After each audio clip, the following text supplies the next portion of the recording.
కర్రీని మనం ఎలా వండినా కూడా చాలా టేస్టీగా ఉంటుంది కదా. అలా అని ఎవ్రీ టైం రొటీన్గా వండలేము. సో అప్పుడప్పుడు కొంచెం కొత్తగా ట్రై చేస్తుంటే టేస్ట్ ఇంకా బాగుంటుంది. నేను ఈరోజు చికెన్ గ్రేవీ కర్రీ ఎలా చేశానో చూసేసేయండి. ఫస్ట్ ప్యాన్ పెట్టుకొని ఆయిల్ వేసుకొని దాంట్లో కొంచెం గరం మసాలా వేసి అది కొంచెం గోలిన తర్వాత పచ్చిమిర్చి, కరివేపాకు వేసి బాగా కొంచెం గోల్డెన్ బ్రౌన్ వచ్చేలాగా ఫ్రై చేసుకోవాలి. ఇది గోలిన తర్వాత దీంట్లో అల్లం వెల్లుల్లి పేస్ట్ వేసుకొని పసుపు వేసుకొని ఇంకొక 2-3 మినిట్స్ దీన్ని గోలించుకోవాలి. ఇది బాగా ఫ్రై అయిన తర్వాత దీంట్లో మనం ఒక సీక్రెట్ ఇంగ్రీడియంట్ యాడ్ చేస్తాము. అదేంటి అంటే ఆనియన్, పచ్చిమిర్చి, కొత్తిమీర వీటిని మనం మిక్సీ చేసి పెట్టుకొని పేస్ట్ లాగా చేసి అందులో వేసుకోవాలి. దీంతోనే మనకి చాలా ఫ్లేవర్ వస్తుంది. టేస్ట్ కూడా చాలా బాగుంటుంది. టేస్ట్ మనకి గ్రేవీ ఎంత కావాలి అనుకుంటే అంత కన్సిస్టెన్సీకి తగ్గట్టు చేసి పెట్టుకోవాలి. ఇప్పుడు దీన్ని మనం గోలిన ఆనియన్స్లో వేసేసుకోవాలి. ఇది బాగా ఫ్రై చేసుకోవాలి. దీంట్లో ఉన్న పచ్చి స్మెల్ పోయేంత వరకు ఫ్రై చేసుకోవాలి ఆయిల్లోని. ఇది ఎంత ఫ్రై అవుతే టేస్ట్ అంత మంచిగా వస్తుంది మనకి కర్రీకి. దీన్ని మనం ఒక 2-3 నిమిషాలు బాగా ఫ్రై చేసుకోవాలి. ఆయిల్ పైకి వచ్చేంత వరకు దీన్ని బాగా ఫ్రై చేసి దీంట్లో మనం ఇప్పుడు ఒక టమాటా వేసుకోవాలి. ఈ టమాటా వేయడం వల్ల కూడా మనకి గ్రేవీ థిక్గా వస్తుంది అన్నమాట.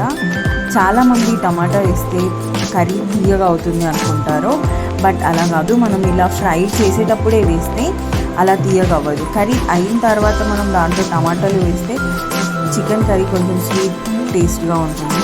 సో అలా కాకుండా మనం ఇలా ఫ్రై చేసేటప్పుడే వేస్తే ఆ స్వీట్నెస్ ఉండదు అనమాట. ఇప్పుడు ఇది బాగా ఫ్రై అయిన తర్వాత దీంట్లో మనం చికెన్ యాడ్ చేసుకోవాలి. చికెన్ని ఇప్పుడు బాగా కలుపుకోవాలి. ఈ మనం వేసిన పేస్ట్ ఇదంతా దానికి బాగా పట్టేంత వరకు కలుపుకోవాలి. మొత్తం చికెన్ ఈ పేస్ట్లోనే బాగా ఉడికిపోవాలి అన్నమాట. సో అప్పుడే చికెన్ మంచిగా టేస్టీగా అవుతుంది. ఇప్పుడు చూస్తున్నారు కదా, ఇలా మొత్తం కలిసేటట్టు మంచిగా చికెన్ని కలుపుకోవాలి. దీనిపైన ఇప్పుడు మనం ఒక మూత పెట్టుకొని చికెన్ని ఒక 5-10 మినిట్స్ హై ఫ్లేమ్లో ఉడికించాలి.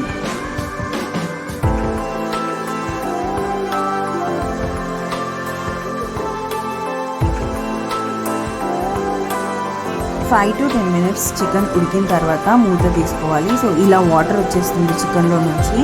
ఇప్పుడు దీన్ని బాగా కలిపి ఇంకొక 5 మినిట్స్ ఉడికించాలి దీన్ని.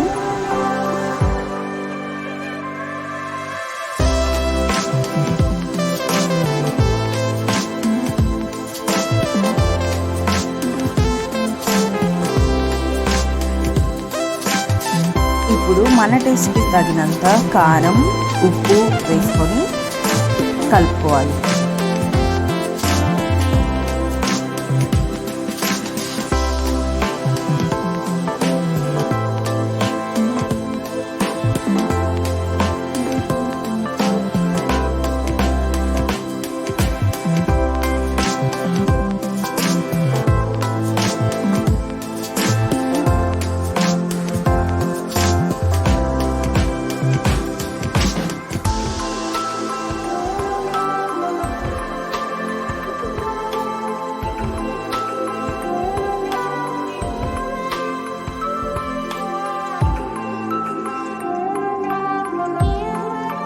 కారం, ఉప్పు వేసిన తర్వాత ఇంకొక 5-10 నిమిషాలు దాన్ని ఉడకనివ్వాలి.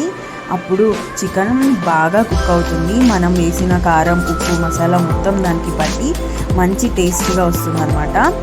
ఇప్పుడు దీంట్లో మనం మన గ్రేవీకి ఎంత వాటర్ కావాలో అంత వాటర్ యాడ్ చేసేసుకోవాలి.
వాటర్ యాడ్ చేసి అది ఉడికేటప్పుడు దాంట్లో 1 స్పూన్ కొబ్బరి పొడి అండ్ ఇంకొక స్పూన్ గరం మసాలా వేసుకోవాలి.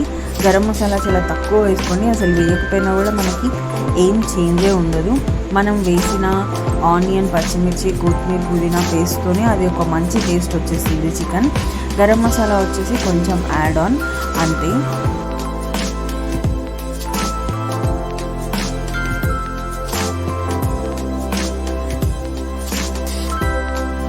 కొబ్బరి పొడి, గరం మసాలా వేసిన తర్వాత ఒక 5 to 10 మినిట్స్ లో ఫ్లేమ్లో ఉడకబెట్టుకోవాలి. ఈ కర్రీ మనకి చపాతీలో అయినా, పూరీలో అయినా, రైస్లో అయినా చాలా టేస్టీగా ఉంటుంది. అండ్ చికెన్ కూడా మనం నార్మల్గా వండిన దానికంటే ఇది ఇంకా టేస్టీగా ఉంటుంది. మీరు కూడా ఒకసారి ట్రై చేసేసేయండి.